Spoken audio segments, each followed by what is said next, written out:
Hello, writers and crafters. I'm Valerie Isan. And I'm Eric Mertz. And this is episode 87 of the podcast.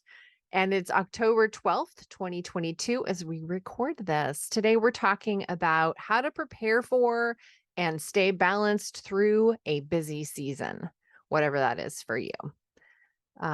We don't have any new patrons this week, but a big, squeezy, awesome, sloppy hug. And thank you to our existing patrons for believing in us and in the podcast. You can be a podcast supporter at Patreon for as low as $1 a month. And the benefits increase after that. Also, as a little side note, the writer craft writing retreat and workshop tickets go on sale November 1st. So for the month of October, I'm going to be doing like a Patreon campaign. So you'll be getting early access to those tickets and a discount also for those tickets if you become a patron in the month of October. We have a bunch of comments because Oh boy. because I didn't have them last time and then I've been gone all this time. So let me quickly go through. Let's see, I'll do 3 comments.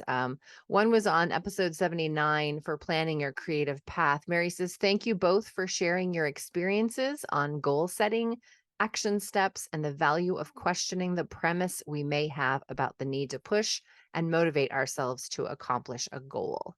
Your discussion gave me much to think about. So that was good. That's what we great. want. We want people thinking and questioning and wondering about their process, and hoping that these episodes give you something to think about and hopefully are entertaining as well. Episode 81, Focus and Productivity. Mary says, well, first she congratulates me on finishing my memoir. Thank you very much, Mary.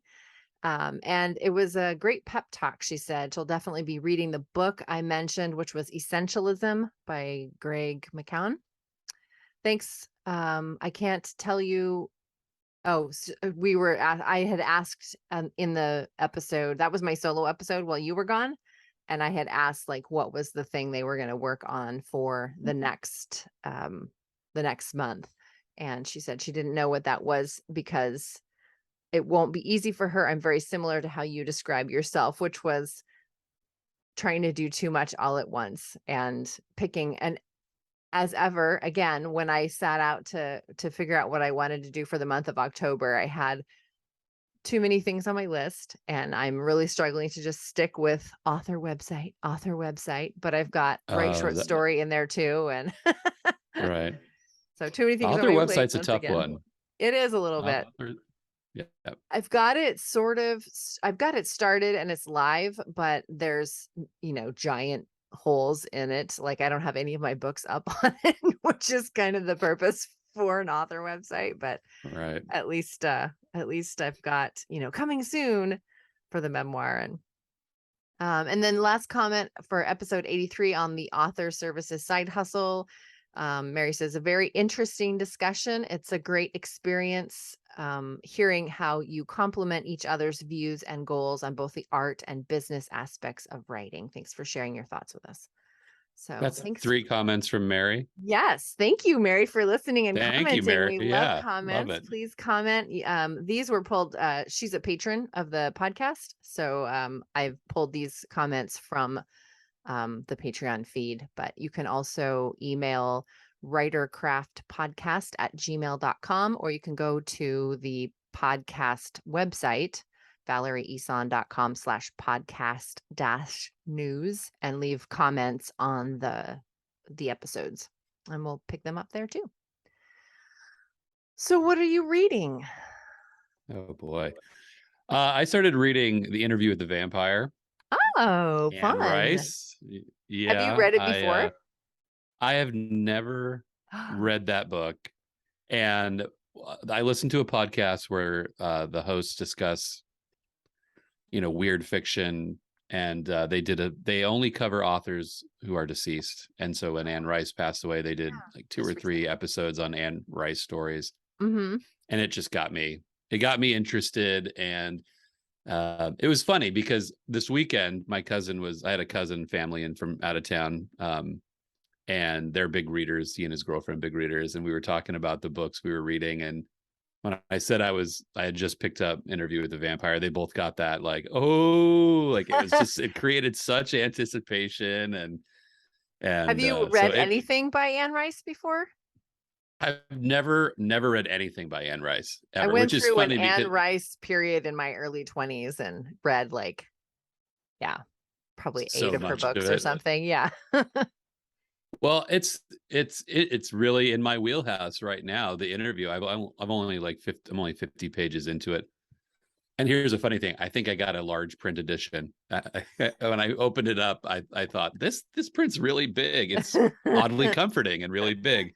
Um, I know I've been but changing my glasses to my reading glasses when I read now. right. Well, it's a struggle. So there's one of the last books I read had that really fine sort of Penguin Classics print in it, and it Yeah. just ugh, didn't get a good review on Goodreads just for that. Um, it's great. It's right in my sweet spot. You know, it's that I love that interview style. I love that the interplay already, and I will be watching the movie soon after finishing it because I remember really loving the movie, just adoring it.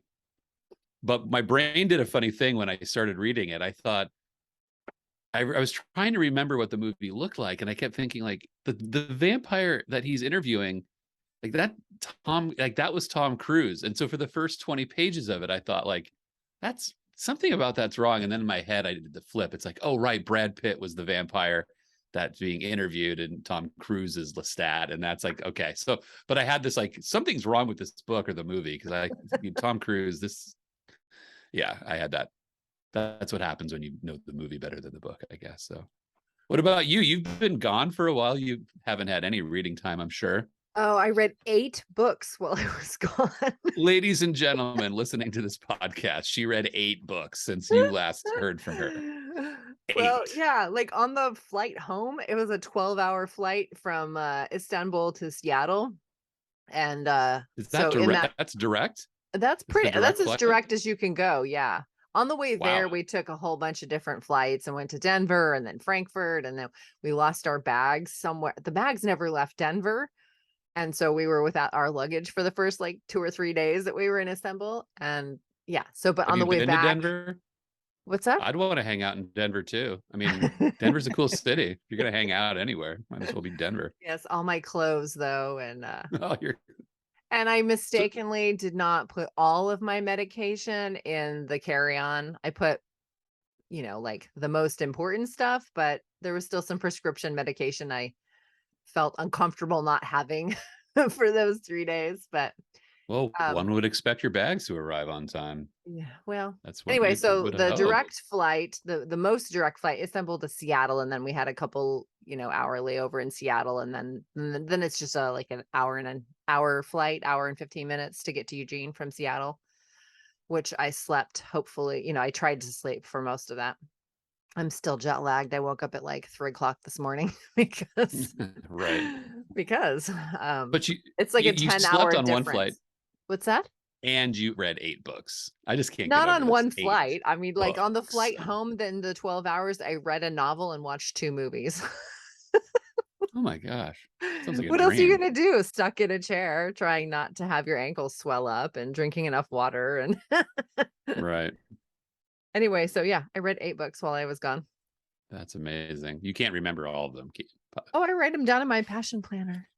Oh, okay. Passion planner pitch. Here we go. Yeah, She, some of it was true. Nan Fisher, Love and Saffron, Kim Fay, A Stitch and Bait Mystery, A Pattern for Murder, Bad Muslim Discount, The Cloisters, which was excellent. I'm totally going to recommend that one. Great and Terrible Beauty, and The Invisible Husband of Frick Island, and Ghosted. wow. Those are I'm all my so books that I read. jealous. You're I'm jealous. so It jealous. was a reading vacation. It was. We didn't Yeah. do too much That sounds sightseeing. great. It was mostly just visiting with friends and family.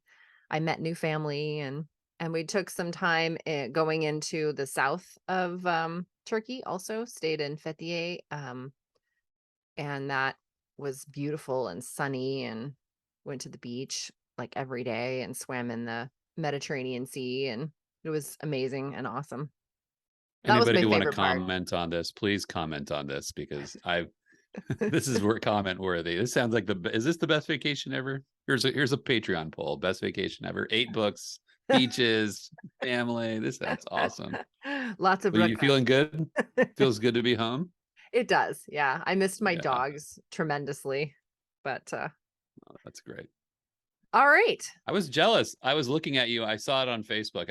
I was jealous. I just wanted to be in the old, there's some of those pictures of like old cities that you posted, and the dinners, like, forget about it. The dinners Oh, I the love the dinners just Memphis. did it. Yeah. Very cool. And they have amazing fish, of course, in the Mediterranean Sea. So lots of good fish restaurants and lots of raka, which is like the Turkish alcohol. Okay. It's Is it a like a spirit, or is it like a yeah, it's liqueur? let's see, how is it made? It's distilled from grapes, but it Mm. is aged with anise. Oh, So it has that licoricey kind of taste to it. right. And you, the way you serve it, you pour, it's a clear liquor. And so you pour in, I don't know, 2 or 3 fingers in the bottom of a glass, and then you add water, and it makes it white and opaque. And then you add a little ice, Okay. and I think yeah, I've seen that before. it's really When good. you said distilled in aged in anise, like, I immediately, like, it puts me in a place, like that flavor. Yeah. It doesn't, clear liquors can be anywhere in the world, but when you put that anise in there, it's like, okay, now I'm in the Mediterranean Yeah. kind of brand. Okay. I've got All a trip right. coming, hopefully, where I get to read 8 books. So jealous. So jealous. I got to get over it. Somebody's going to comment about how jealous I sound. Not becoming of me. All right. Well, because I was gone for 2 weeks and thought maybe I might work a little bit, which I checked my emails twice, and I started writing a short story. But Okay. that was it on the on the work front. So now I have a whole bunch of stuff to do, a whole bunch of stuff to catch up on, and also at the bookstore, starting in November 1st, I'll be working full time for 2 months And then straight. you're not And working I've there got anymore, right? what's that? And then you're not working there anymore. That's right. I gave my notice. So my last day is, I think, January 23rd. And then I go to Ah, Costa Rica for a week with my dad and Ali and my stepmom. And oh, cool. yeah, and so we'll be there for a week, and then I'll come home and kind of recalibrate and make some, more immediate plans about publication schedules and production schedules, which we talked about in episode, I think it was 80. I'd have to go back and look, but we did an episode on production schedules and publication schedules. And so I'm going to redo that in February, or for February, so that February being my first official full-time writer month.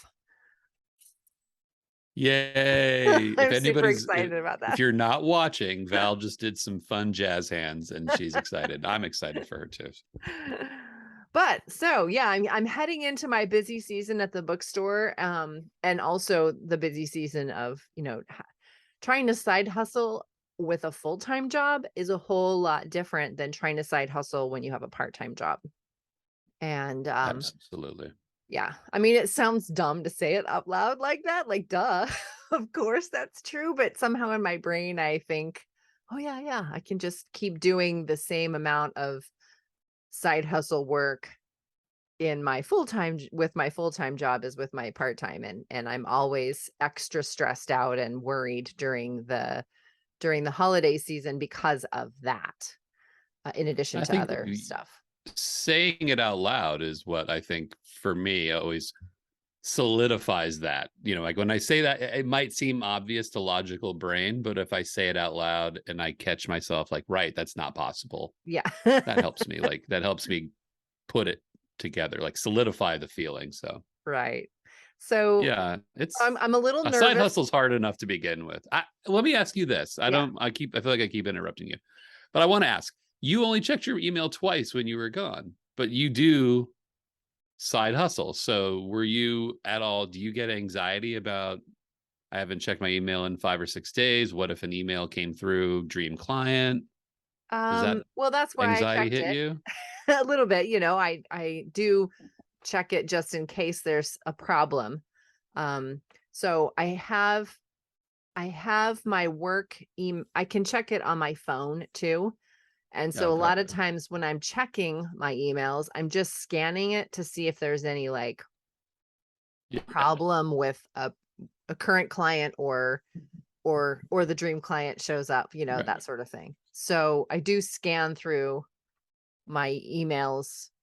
And I did do that. I think I did do that more than twice, but I didn't like go through the inbox and delete spam and, answer Right. stuff You really. didn't clean up.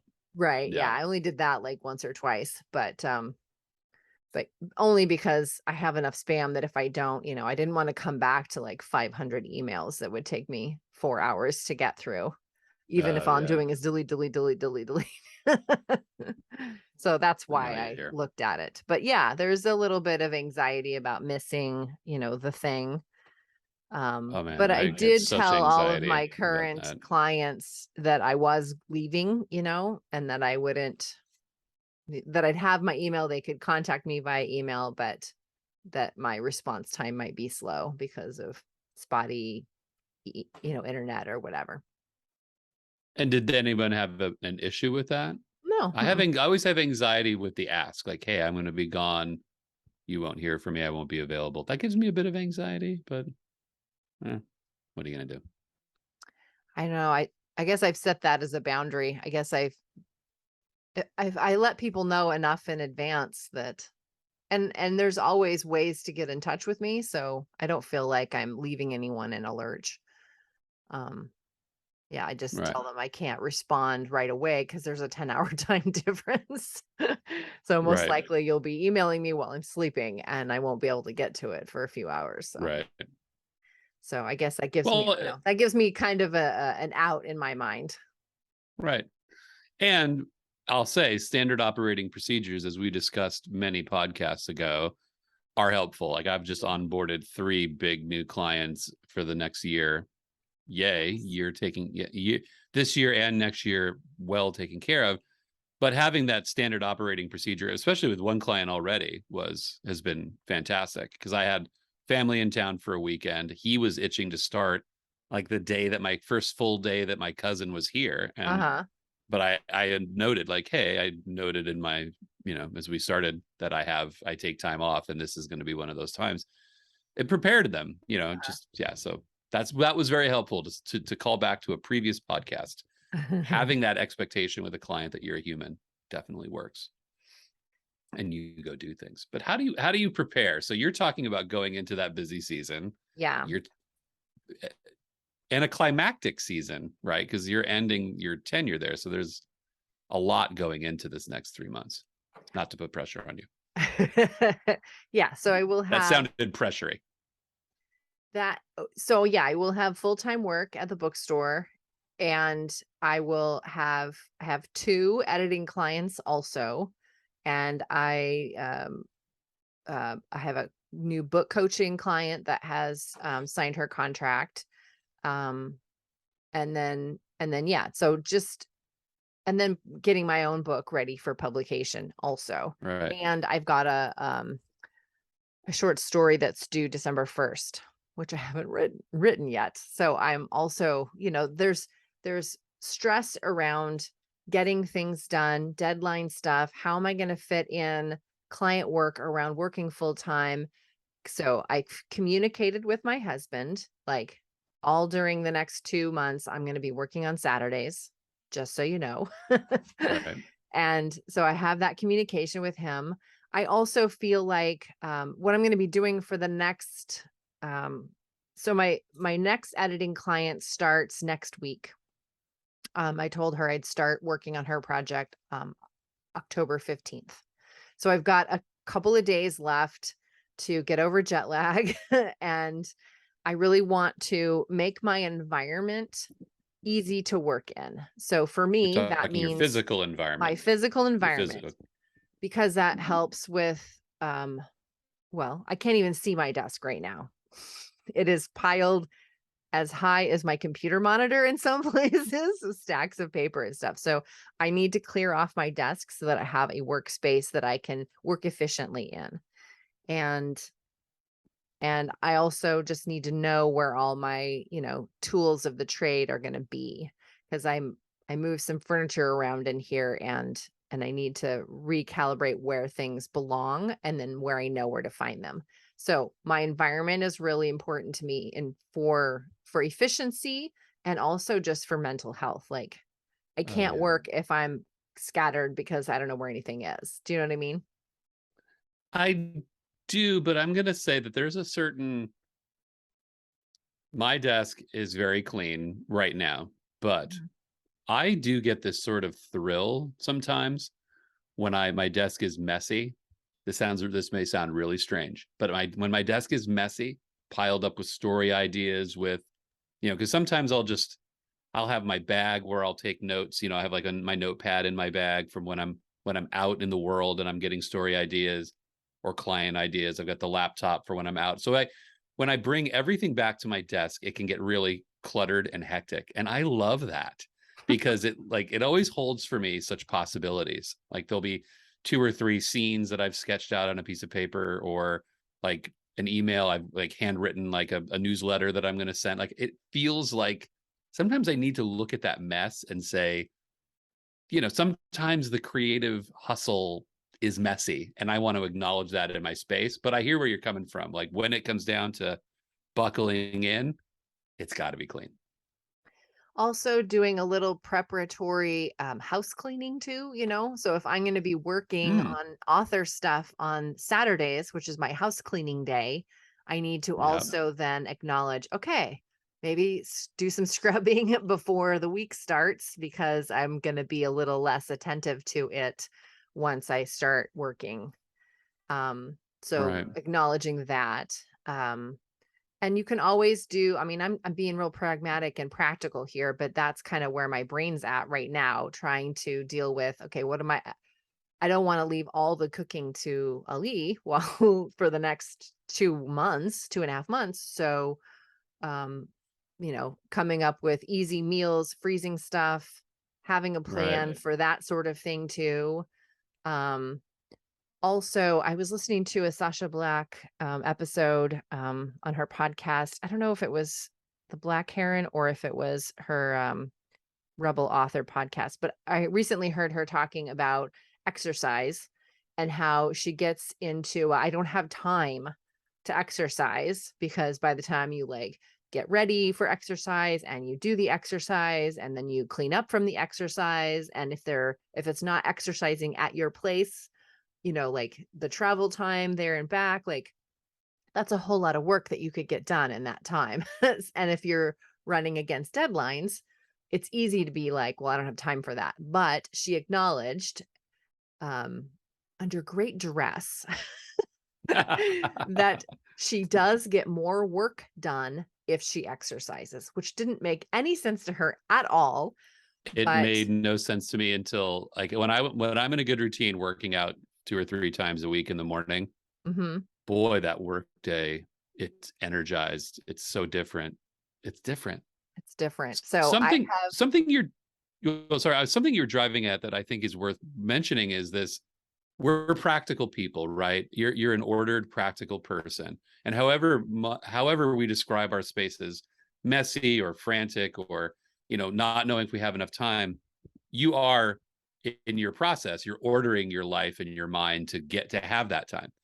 So sometimes what I feel is that the one of those earlier barriers to going into that rough period, that big period, is I exert a ton of mental energy and anxiety on like overthinking all that planning. Like, how am I, when I know, like, and not leaning into, I know I can get this done, right? And so I think we have to acknowledge, like, you're going to get this done. You're not going to go hungry. You're not going to leave your right. house a mess.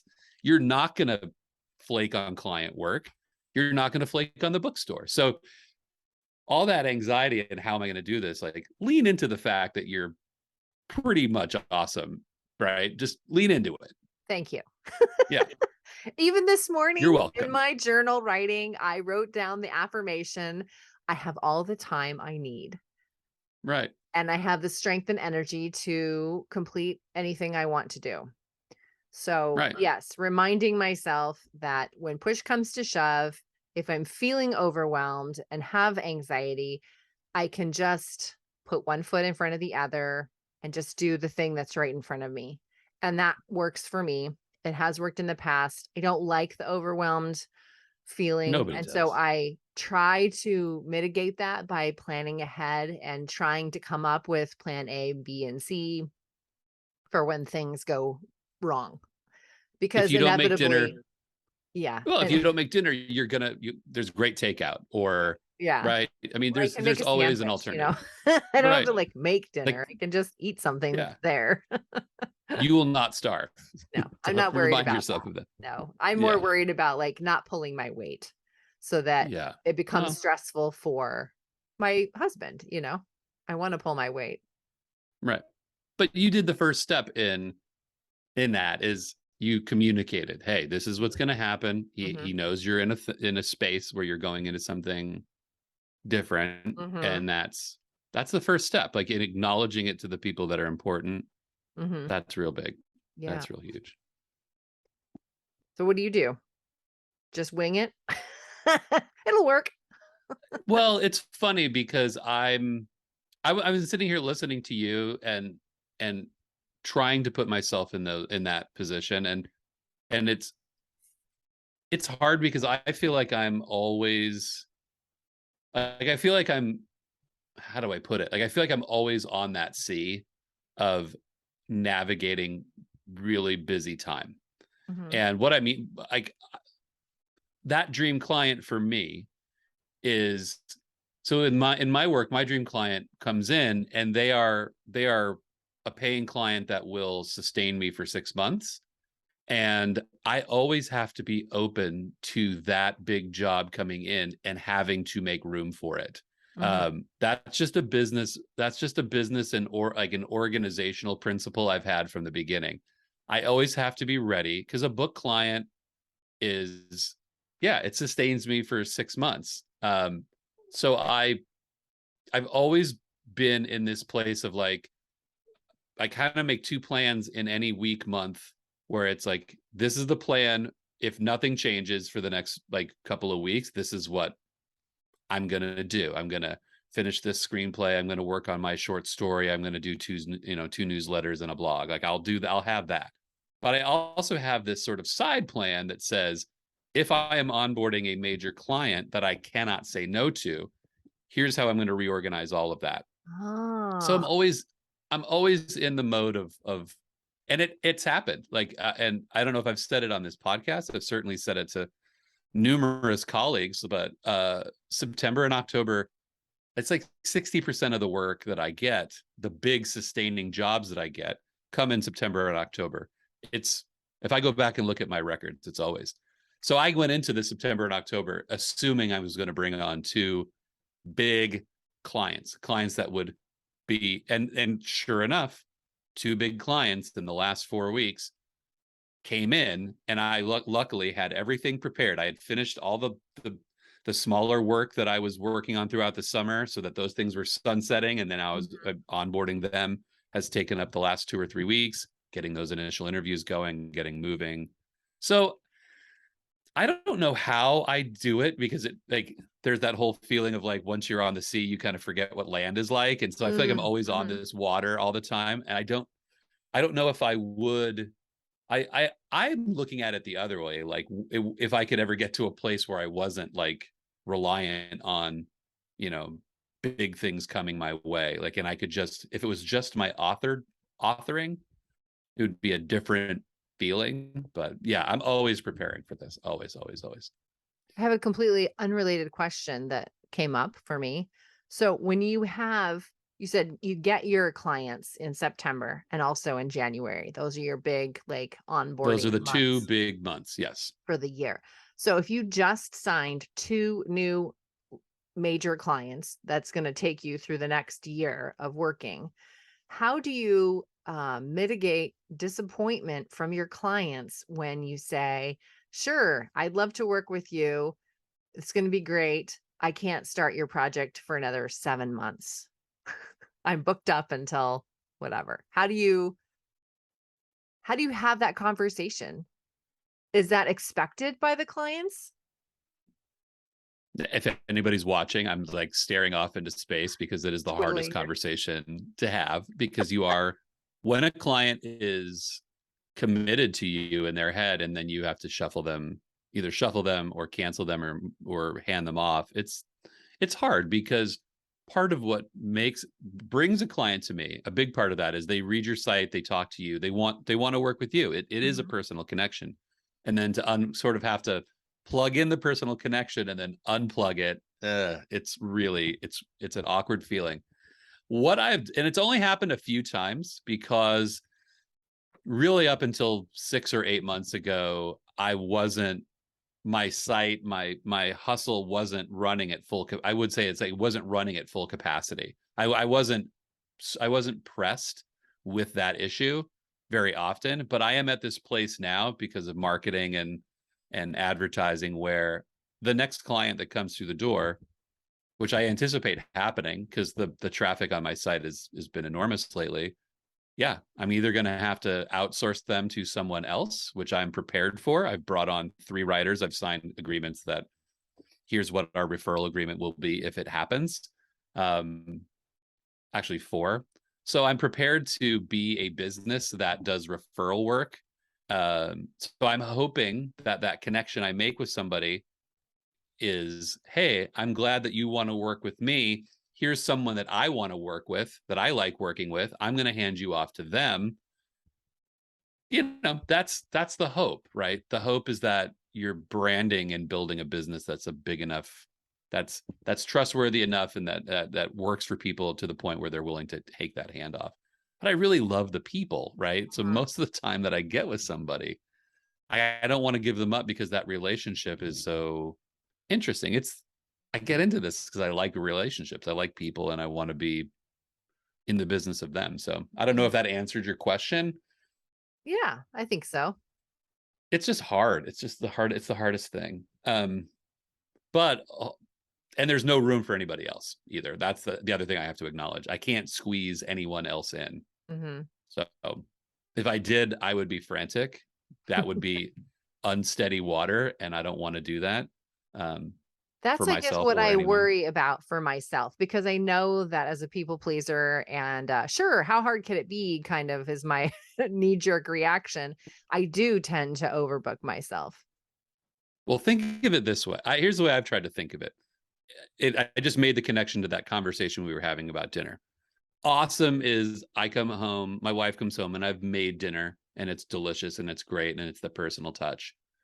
And that's the people pleaser in me that wants to be, that wants to do that. I can't always do that. So then somewhere below that is, I ordered dinner. You're going to love it. I'm pleased. It's just different. Yeah. So I think you got to come up with different ways to, like, it's not all or nothing. It's not, I've pleased you and I'm happy because that's what I want to do, or I've failed you. It's more like, you, I would recommend that you come up with relationships that you're willing to, if you get that big, and I'm betting you will. Hey, I am busy. I also work with this person. Would you like me? I can either put you down 3 months from now, or I can hand you off to, you know, Yeah. the Good editor idea. that works under you. And Yeah. then the other side of this that I love is that you're giving that person. I've had people work under me before. I've got 2 people that I've worked with multiple times, and there's a joy in writers who want to get into business, giving them, like, here's how I do it. Here's proof you can do it. Giving them the experience of, what's it like to work for a client? What's it like to prioritize? What's it like to give people, the rough draft and take notes? I think that's to help other people get into business. That's awesome. That's a Yeah. great feeling. I sort of level out that disappointment with that. Mhm. Aw, you're a good man. Yeah. I hope so. I hope so. It's I want to know, like, I guess what I question that I come up with for you after hearing all this is going into these 3 months, knowing how, you're a balanced person. Right? You talked about the meals, but also you're a part of the literary community. You're well read. You have like self-care, all of those things. How have you, like, you read for pleasure? You want to read a great book? Are we going to come into these podcasts and have some, are we going to hear books that you like, that you read for enjoyment over these next 3 months, or is it going to be, is that going to be a compromise? I'm just wondering, like, the person that's Val, Mm-hmm. that is, once you've balanced out the work, is, the person that is you, are you going to struggle? Well, yeah. I mean, that's what the work-life balance is all about, right? And that's what I'm Right. trying to prepare for. Like, I know that I know that there's going to be some sacrifice that I have to do, for the next little bit so that I can Saturday. fit everything in. Yeah. So that might just look like you said, like dinners will be less fancy. It might be Right. grilled cheese a couple times a week. But it's fall. But Think of it's it that way. fall, It's fall. It's right? the All the best time. soups, well, I can make a soup on Yeah. the weekend and we can eat Yeah. out of it for 4 days. So yeah, Oh, I yeah. can do different things. I am going to take a yoga class outside of my home to ensure that I do get some physical activity because I can't be trusted to hold myself accountable to doing it myself. When there's so much to do, that's usually the very first thing that goes is no exercise because I don't have time. Right. So that's why I brought up Sasha Black, because I was like, all right, I'm signing up for this yoga class because at least then I will be mobile one time a Right. week anyway. And yeah, so I'm gonna be hot tubbing a lot probably. That is my self-care. I read in the hot tub, so I will be having, anytime that I have a few moments to myself, usually it's reading. And my husband is, I was going to say, very balanced. I don't know if that's actually the best word for him, but he works hard and he plays hard. And so he knows that in order to stay balanced for him, he has to have social interaction. And so I will follow along with him on some of those things, and probably bow out on some of those things as well, Of and course. work in the evening or something like that for the next couple of months. So I know that I'll get some social interaction in there. I also feel obligated to visit with my dad because, he's aging and I want to spend Sure. time with him. And so that's a commitment that I've made. And so I know that at least once a month I will be heading over there and visiting with him. And so those will be down times for me where I won't be working and I'll be relaxing. So I have those things built in, and I've got a pretty big toolbox of self-care stuff that I know will keep me sane for the next couple of months as well. So I guess those would be my main tips for people that know they're heading into a really busy a season, whatever that is for you. Maybe it's, summer when the kids are home from school and you have all these travel or things, or maybe it's, deadlines that you have for work projects or something like that. And, or for you, like, it's going to be September and, it's going to be January. So if you're heading Going to be into big. your busy Yeah. season, then getting your workspace set up, making sure you're doing self-care in terms of exercise and having those plan A, plan Bs in mind. Plan C. Plan C. You never And know. Plan yeah, C. right. Yeah.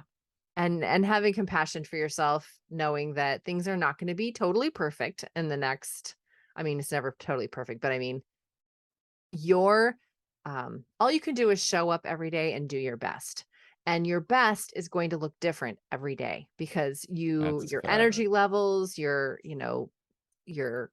how much you slept the night before, if you've got something coming up that you're worried about, like, your best is going to be different every day. So acknowledging that, I think, is really key to having compassion for yourself. Yeah, I think that's a key to all of this. That, I mean, any of the things we've talked about this whole podcast, with like working, figuring out the writing life, where you fit in, all that stuff.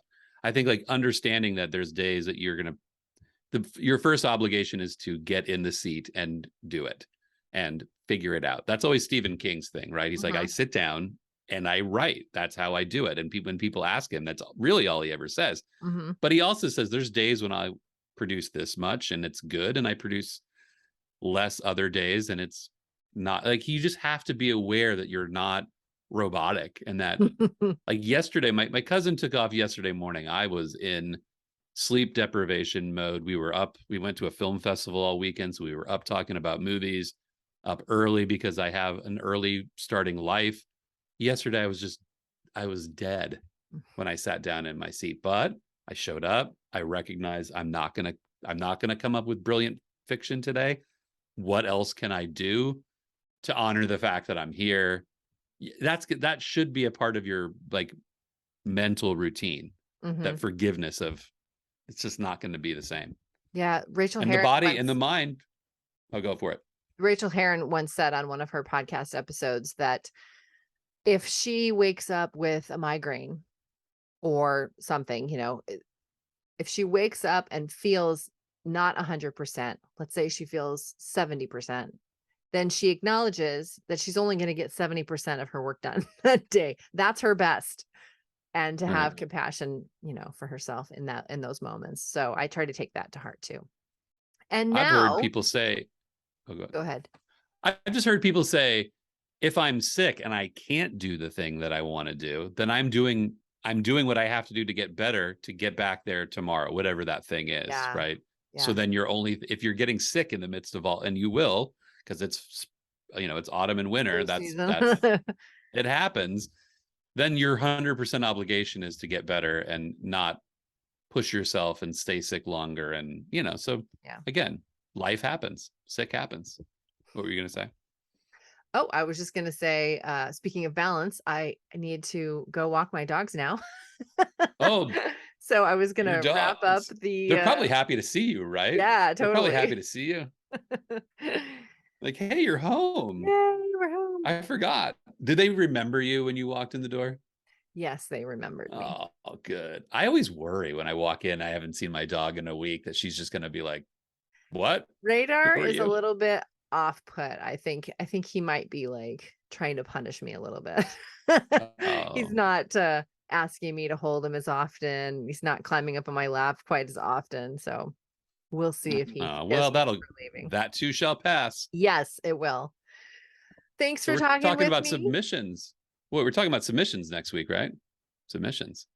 Okay, that sounds great. I've got one that is, I'll talk about my submissions and you can talk about yours. Oh boy. Okay.